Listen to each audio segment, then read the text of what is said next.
Hello, fight fans. Seattle Mike here with your Mike Tyson versus Roy Jones Jr. preview. We're going to talk about who I think's going to win, what bets you can place on this. There are some bets, there are some prop bets, and no matter what anybody has said, there are plenty of casinos taking action on this. And of course, there's been a lot of controversy about exactly what the rules will be and what will happen when these two step in here. I do have a list of rules here. Of course, 8 rounds, 2 minutes each, no headgear required. Both fighters will wear 12-ounce gloves. It says professional boxers usually wear 10-ounce, but heavyweights, I've seen, I believe George Foreman wore up to at least 16-ounce gloves. So that's not a hard and fast rule. Both fighters used VADA. I would have kind of rather that they didn't. At this age, I would have liked to have seen them get a TRT exemption and maybe even an HGH. I think it would have made it more interesting. And, you know, obviously I'm not a doctor or scientist, but it might have actually made it safer for them to compete. I don't know. Both fighters were required to pass a thorough medical check to be cleared for the bout. I hope both fighters are very safe tonight during this bout. Now, that being said, let's get into the fight. Mike Tyson coming in a minus 200 favorite. Those odds are even bigger now. This I clipped probably a week ago. I think Mike Tyson's like a minus 260 now. I think you can get about a plus 200 on Roy Jones Jr. And for those that seen Andy Foster come out and say, we don't want to miscategorize this fight before you put your money down. There will be no winner. There will be no knockouts. Casinos don't like to lose money, guys. They just don't. But let me show you a couple of other things here that I think are worth looking at. I think that maybe tells us a little bit more about this than you've heard. Either fighter wins in the first 60 seconds plus $850. So if you bet on that in the first 60 seconds, which of course is absolutely insane, you're going to make 8.5 times your money. The one thing that really does bother me is the cuts. That they said they're going to stop it if there's any major cuts. It's kind of like, oh man, guys. But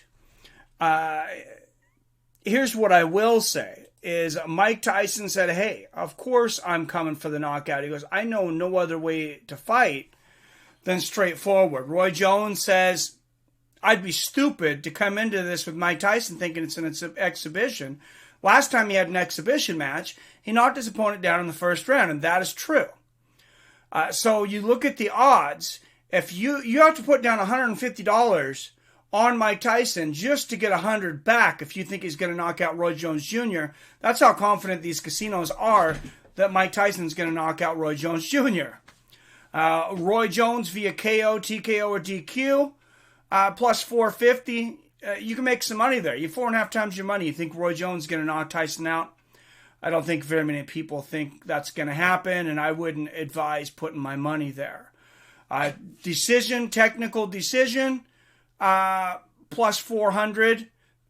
They don't expect Tyson to win it on decision. Now, draw or technical draw, that's something that's, I would say in a fight like this, is probably pretty possible. Say there's no knockdowns and they split 4 rounds. And that's certainly not out of the realm of possibility. If you do your research on that and decide to take a 12-1, I'm going to tell you who I'm going to take for my winner, though, guys. And it may surprise you. And there's a lot of different things that could happen in this fight. First, if it ends early, it's going to be Tyson. That's what most people are saying. That's what I agree with. And Jones has had issues with his chin in the past, getting knocked out back-to-back from Antonio Tarver and Glenn Keffy Johnson years back.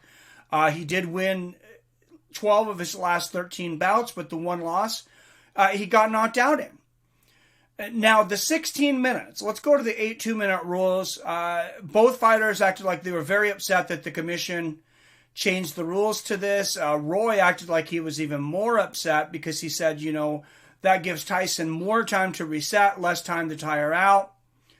Roy Jones Jr., however, is the master of the time clock. This is a guy that could dance around for 1 minute and 45 seconds up to 2 minutes and 15 seconds, pop shot a couple times, really not get hit, maybe brushed, dominate the last 30 or 45 seconds, and win rounds. Every single round, just boom, boom, boom.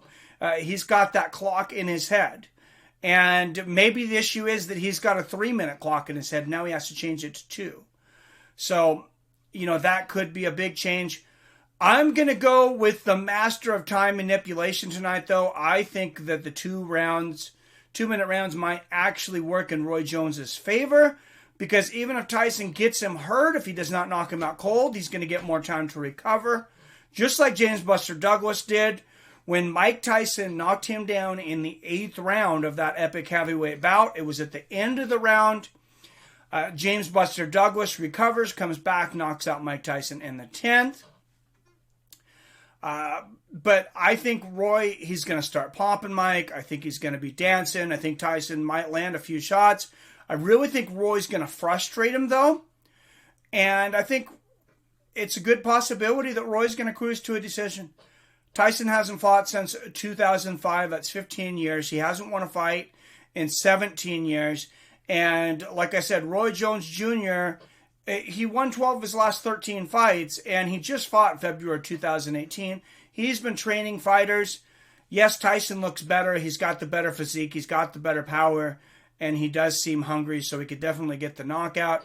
But my prediction is going to be Roy Jones Jr. by decision. Let me know what you guys think. Look out for my video, my preview coming up on Jake Paul and Nate Robinson. And, of course, join us tonight for our 6 p.m., 9 Pacific stream of this entire card. Guys, as always, I love you. I respect you. And I'll see your fine asses later.